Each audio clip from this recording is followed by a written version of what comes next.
So today we're making Ibores cheese.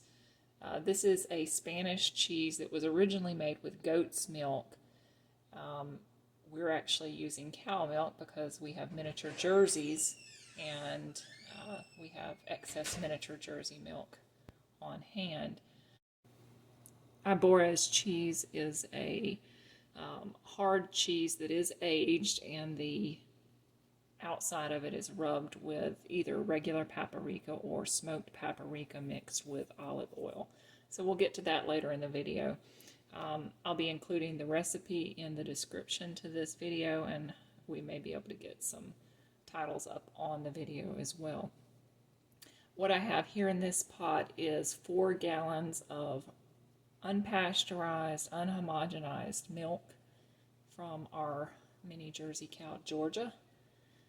This was milked over the last couple of days, so it's fresh.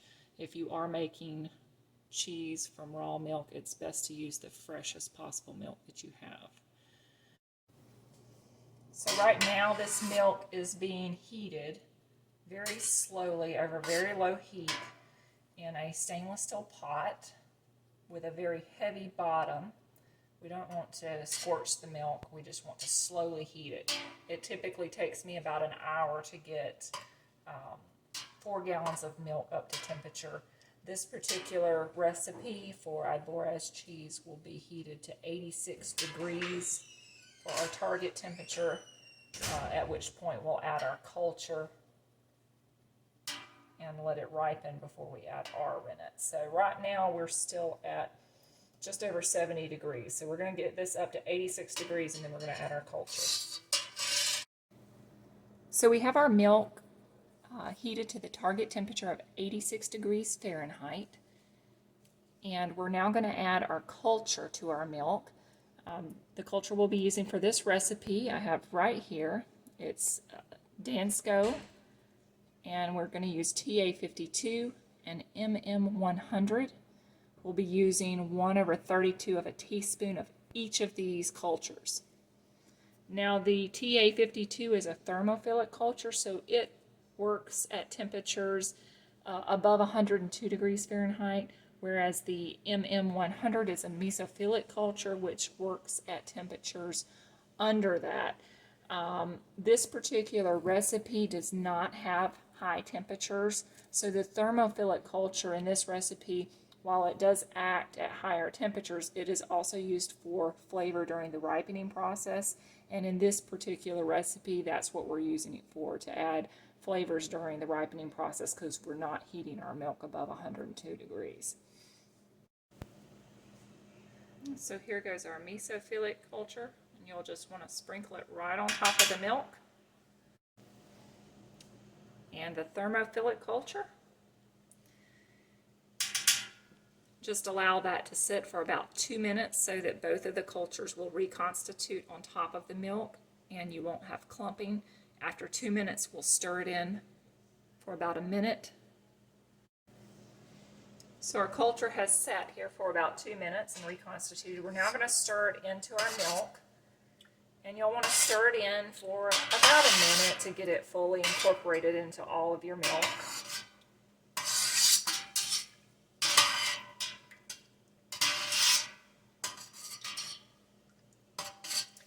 If you were using pasteurized milk for this recipe, you would also want to add some calcium chloride. For this particular recipe, about 1/4 of a teaspoon would be needed. Pasteurized milk has had some of the proteins denatured, and it does not set as firm of a curd as raw milk will set. So the addition of the calcium chloride helps to form a really nice curd with pasteurized milk, that you don't have that problem with raw milk. So that's not on my radar because all of my cheese is made with raw milk, but you can make this recipe with pasteurized milk. Just add the calcium chloride. So our culture is pretty well stirred in. Our temperature is at 86 degrees. We're going to put a lid on this and allow it to ripen for 60 minutes. The mass of the milk should keep it warm during that time. You won't need to add any more heat. Just turn your heat off and allow it to sit for 60 minutes. So we've allowed our milk to ripen for 60 minutes. In the last couple of minutes, what I did was took my, my animal rennet and I mixed 3/8 of a teaspoon into a 1/4 cup of non-chlorinated water. And we're going to mix that into our milk and allow this to sit for an additional 60 minutes to set the curd for our milk.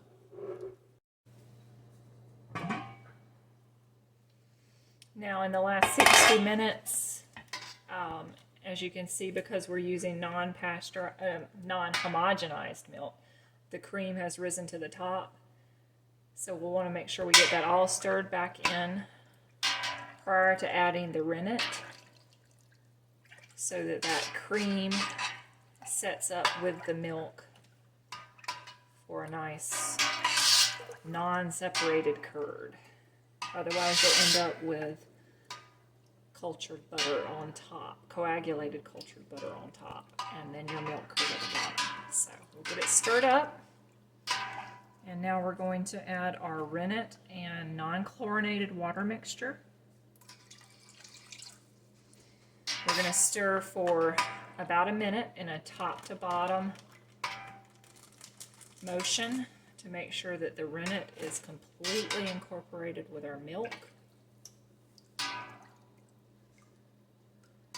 hear some bag rattling and crunching in the background. Elizabeth is watching me make the cheese.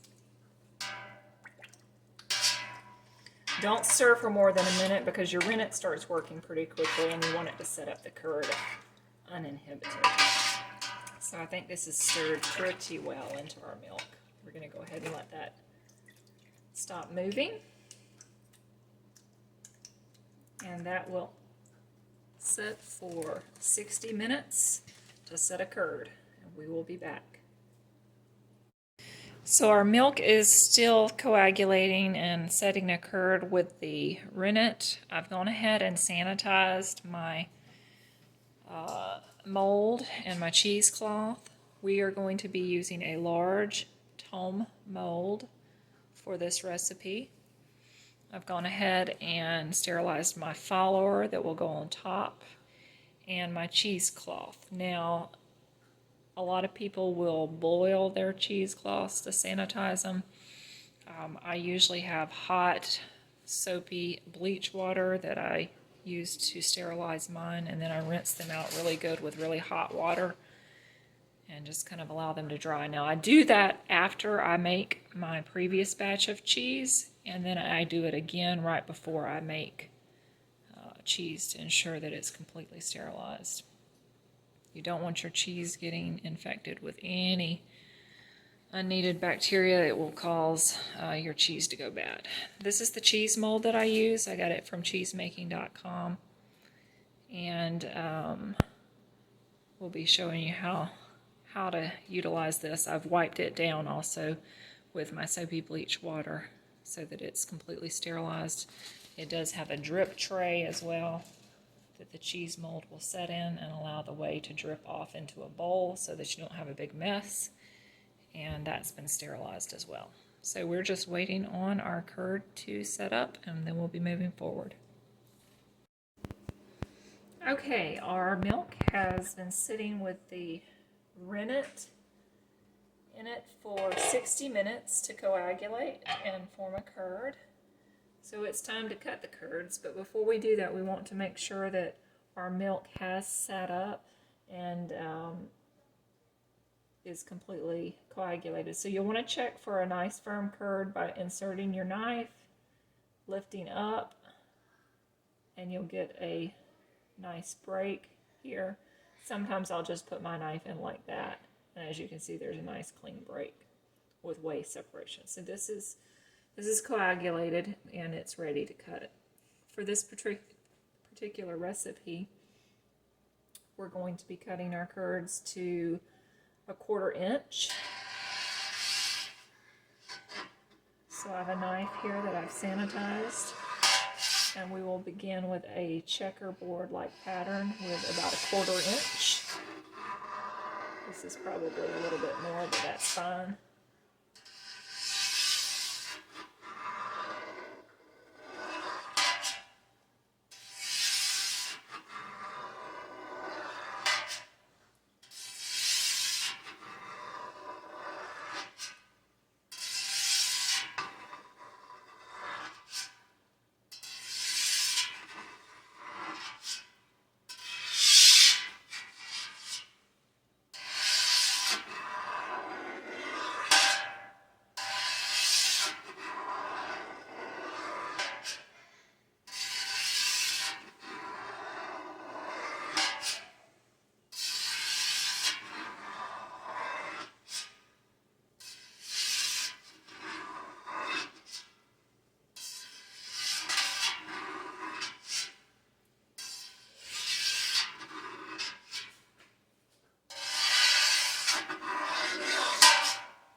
So we've made all of the vertical cuts, and now it's time to do the horizontal cuts.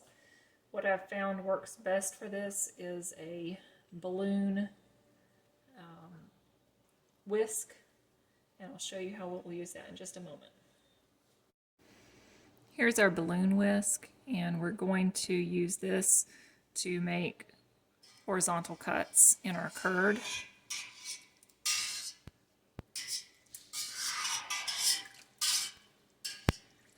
And you'll want to make sure you get all the way to the bottom to cut your curds.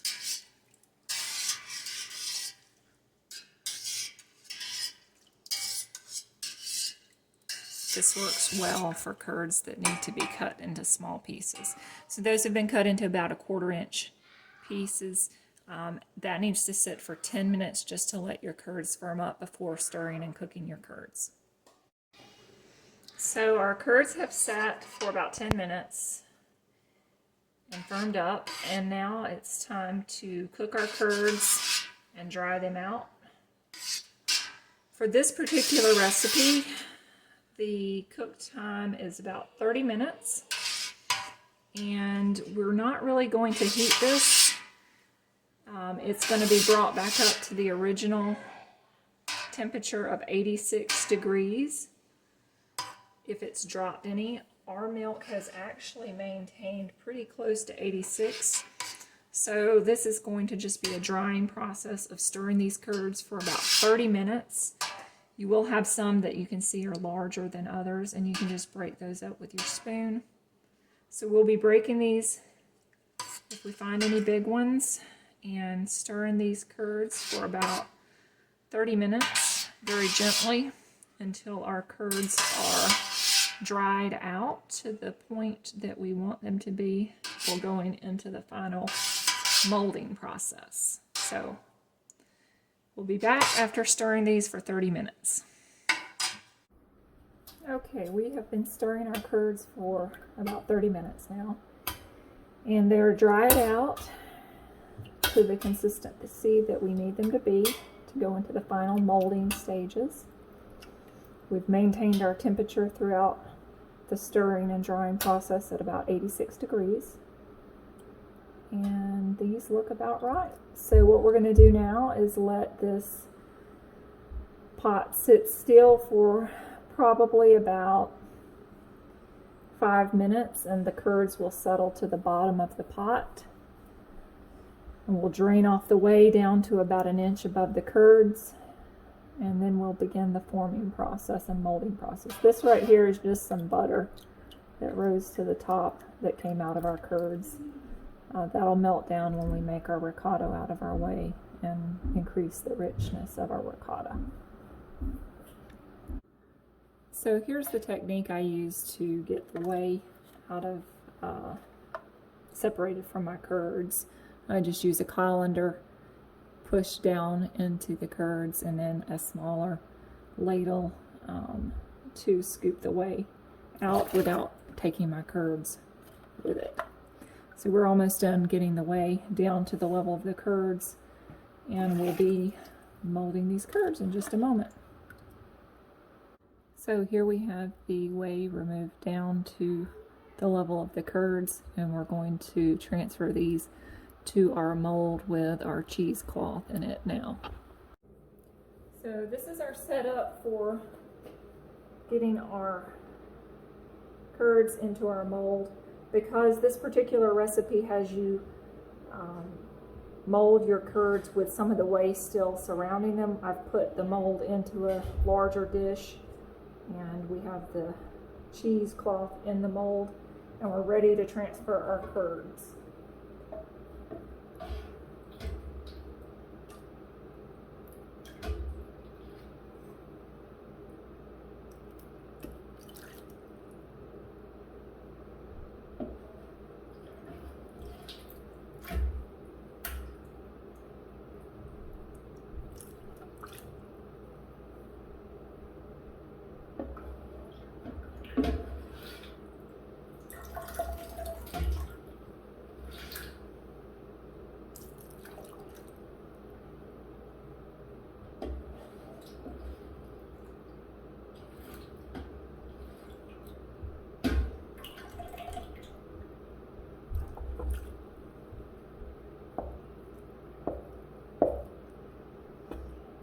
You are going to have to compress your curds to get them all in, to fit into the mold.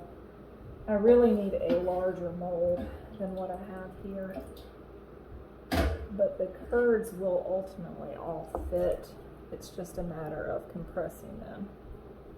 Make sure your hands are sterilized and clean during this process, because you will be handling the curds to get them all into your mold.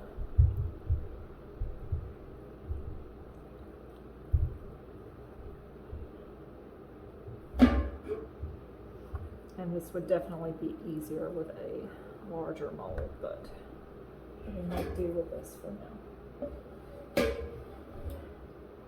So like I said, we're using the large tone mold, and actually I would recommend the large hard cheese mold for this recipe, because we have quite a bit of curd to get in here. And we're going to continue working with this to get it all in there, and we'll be back. Okay, as you can see, I did finally manage to get all of the curds into my mold, and I have my cheesecloth drawn up around that. The curds are sitting in the warm whey that they came out of, and we're just kind of letting them sit in that briefly to close up a lot of the mechanical holes that you'll have in your cheese. As you can see, it's still sitting well above the top of our mold, but we're going to put it into the press, and that will be well below the top of the mold once it's pressed. Okay, we're ready for pressing, so we're going to be moving our curd mass into our drain table on our press. And we're going to try to get this cloth as smooth as possible over the top. It's okay if it's not perfect right now. We're going to have several presses so that we get our cheese smoother. The first couple of presses really aren't as important, but we're going to do our best to get this as flat and even as possible.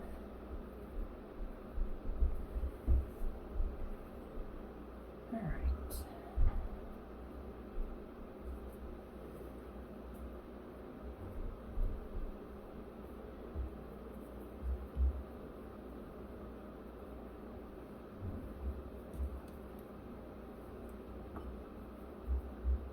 We're going to put our follower on top.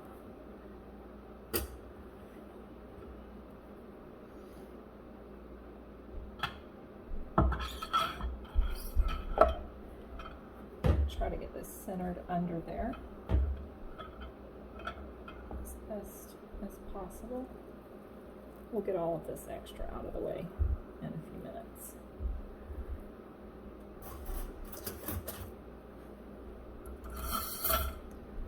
Those are the springs that go to our cheese mold, and here's the top piece that sits on the springs. These are the locks that will lock in the weight that we set it to. Now this will press for 25 pounds, and you just push down to your weight. We'll have to reset this every 10 minutes or so with the spring, because as the cheese settles, the weight imposed upon it will lighten. Put these up here out of the draining way. So that'll sit at 25 pounds for the first hour. There we go. You'll see a lot of weight at first, and it will slow as the time elapses. Okay, this cheese has been pressing for an hour at 25 pounds. We're now going to re-wrap this and increase the weight to 50 pounds for the next hour and a half. So you can use the same cheesecloth that you have on there. I'm going to switch out to a smaller sterilized cheesecloth because this is wrapped a lot up at the top. I used a larger one initially because I needed to gather all of my curd and get it into the mold. It's nicely seated in the mold now, so we're going to switch it out to another cheesecloth.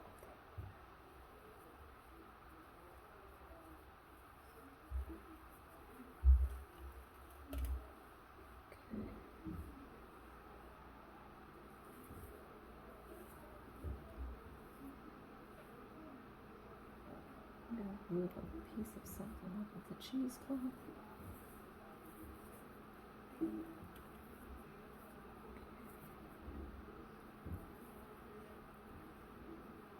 That's going to be washed. We'll put our fresh cloth on it.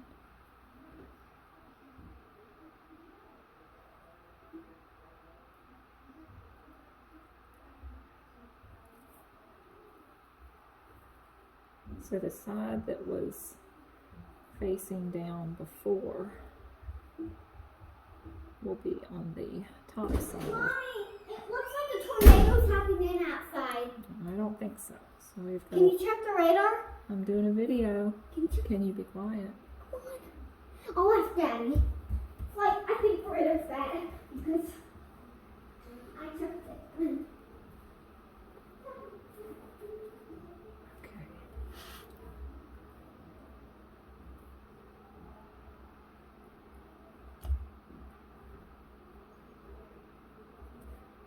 So just pull up the sides so that it's fitting snug. And that is good. We're going to put our lid back on this, or our follower. Mommy, can I have your phone so Daddy can check the radar? So Daddy can check your phone on the radar? Elizabeth, I'm doing a video. Give me a minute. With Daddy's phone? Yeah, I could use your phone. Where's your phone? Go ahead and take it. This phone? No. Over there on the table. Okay. So we've got a lot of extra narrative in here today. All right, so this is going to press for an hour and a half at 50 pounds. Now, the last time we had to readjust our weight several times because the pressure let off this brings as the cheese sunk further into the mold. So we'll keep an eye on this one, but it should be less dramatic than the first press. And that's it. It's at 50 pounds, and that will drain for an hour and a half. Okay, I have had the cheese pressing at 50 pounds for an hour and a half now, and we're going to flip it, redress it, and then it's going to press at 75 pounds for at least 4 hours. It's late in the day now, so this will actually probably press for about 8 hours overnight.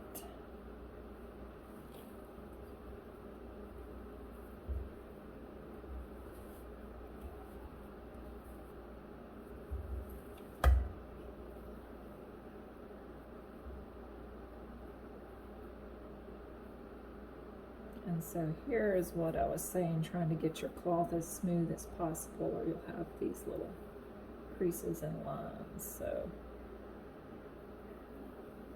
that will get pressed smoother on this next go round, hopefully.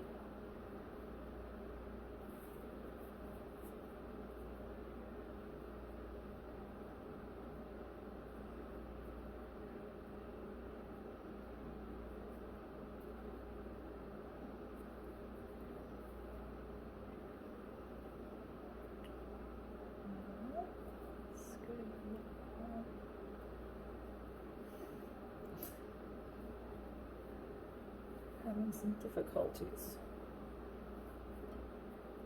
There we go. All right.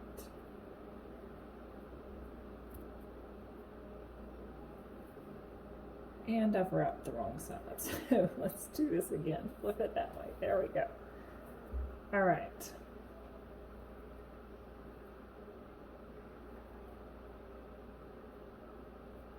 Now we're cooking with gas.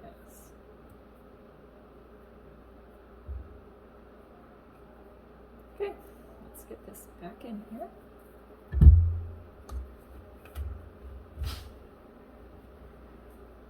And we'll smooth out the edges, pull it up.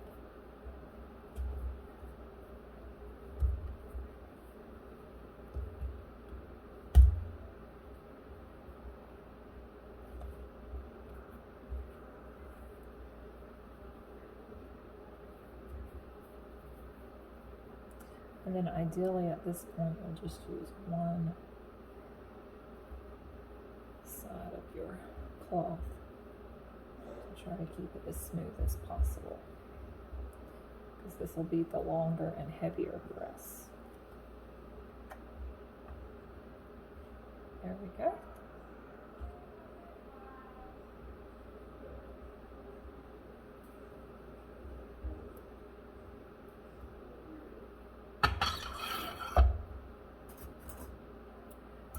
So this is a great little press. The only downside is you can really only get to 80 pounds with it. So I'll probably ultimately get a Dutch press where I can do up to 150, 200 pounds of weight if needed for some of the really hard, long pressed cheeses or long aged cheeses. Okay, so we're in here. We're gonna do 75 pounds.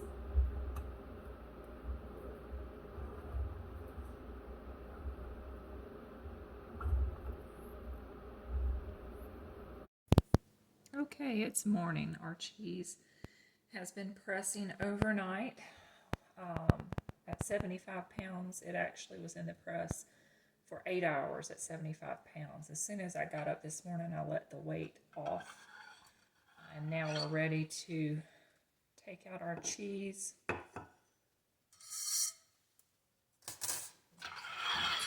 And put it into a brine. This cheese is going to brine for 4 hours. We'll flip it at about 2 hours so that the salt evenly distributes throughout the cheese. Okay, I have a saturated brine prepared here. This particular brine I've used multiple times. I refrigerate it between uses. I've strained it and boiled it once since I originally made it. It's actually super saturated at this point. That's why it's kind of opaque in color. I've periodically added salt to the top of my cheese, and over time my brine is somewhat super saturated and probably needs a little bit of additional water added to it.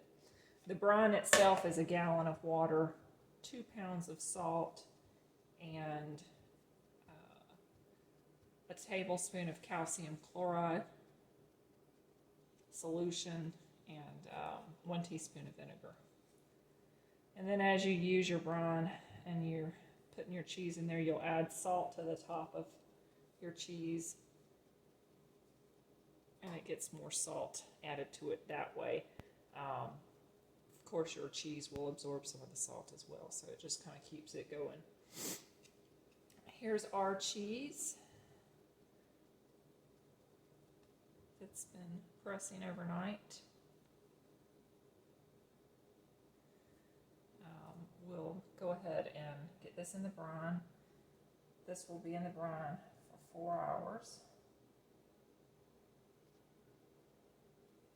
At 2 hours, we'll flip it over so that it gets plenty of salt on both sides. I'm just going to dunk it down.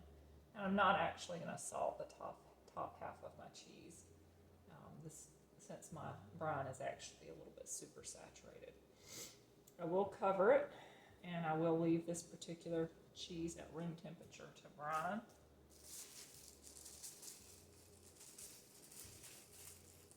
Just like that. And in 2 hours, we'll flip that and allow it to brine for 2 additional hours.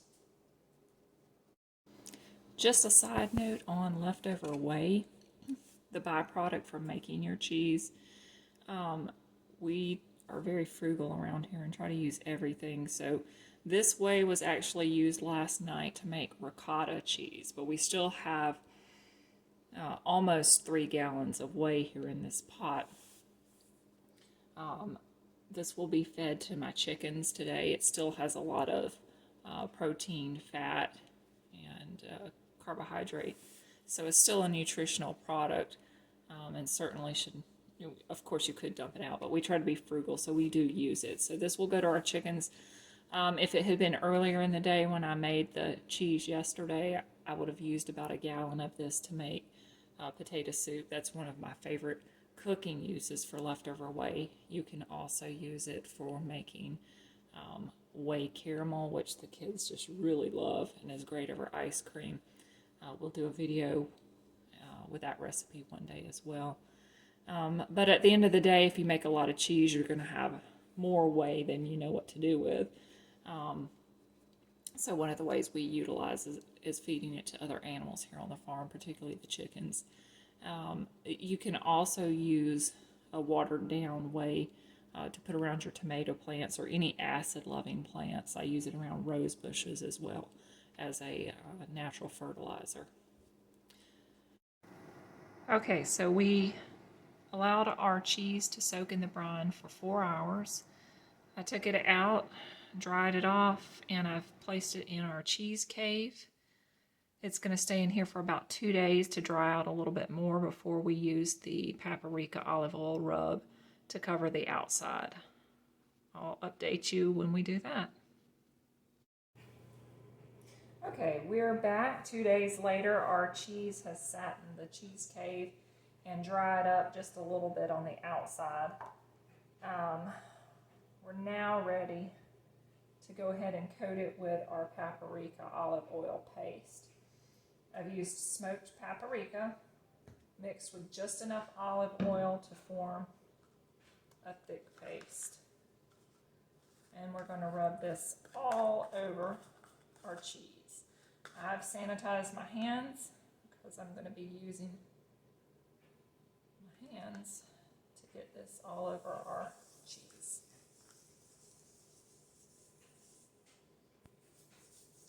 Now this cheese is really designed to be a natural rind. The olive oil and the paprika in this mixture makes the rind less susceptible to mold.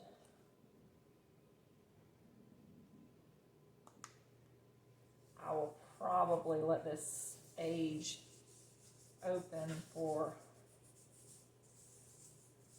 a couple of weeks, and then I'm going to actually vacuum pack the cheese. I like to vacuum pack my cheese. It's a lot less maintenance and work to keep the rinds clean.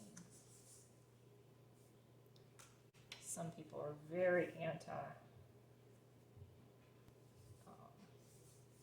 vacuum packing because it's not the traditional or natural way to age cheese. So it does have pros and cons, and ultimately really becomes a personal preference.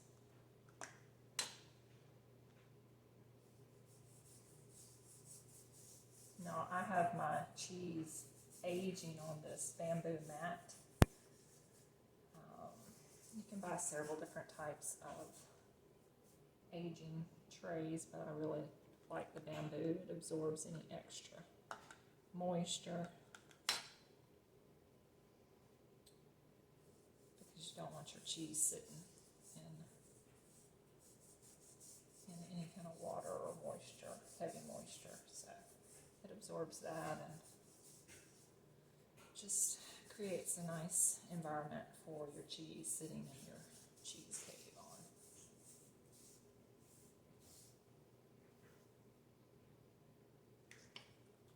This smoked paprika smells really good, nice and smoky and spicy.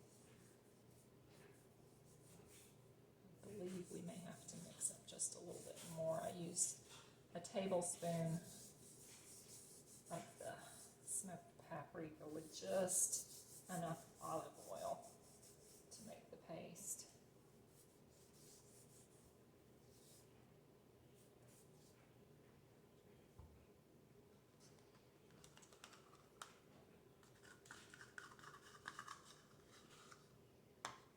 We might make it. We'll see.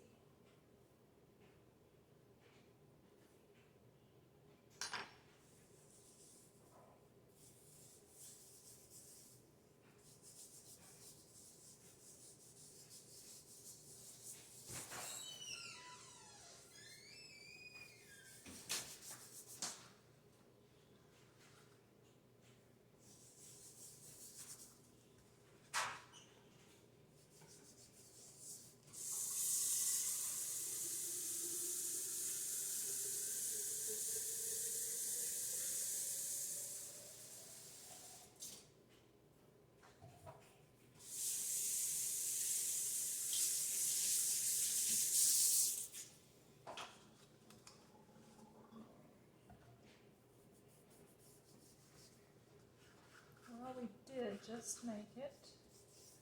Didn't need any more. Didn't have too much. That worked out well. The smoky paprika kind of makes me think of the smell of barbecue almost.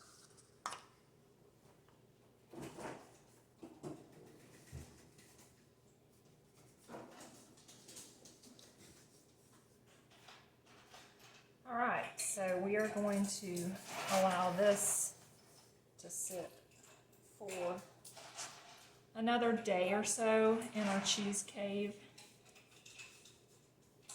And then we're going to repeat the process and do one more rub of the smoked paprika once the oil is fully absorbed into the cheese. And there's just kind of a dry, powdery residue of the paprika. We'll do this one more time. Then this will sit in the refrigerator, the cheese cave refrigerator, to ripen for about 2 weeks, and then I'll plan on vacuum packing it. So that is Ibores cheese. We'll do an update later on once it's aged and we go to slice it. So hope you enjoyed it. Subscribe and like our channel if you want to see more recipes like this one.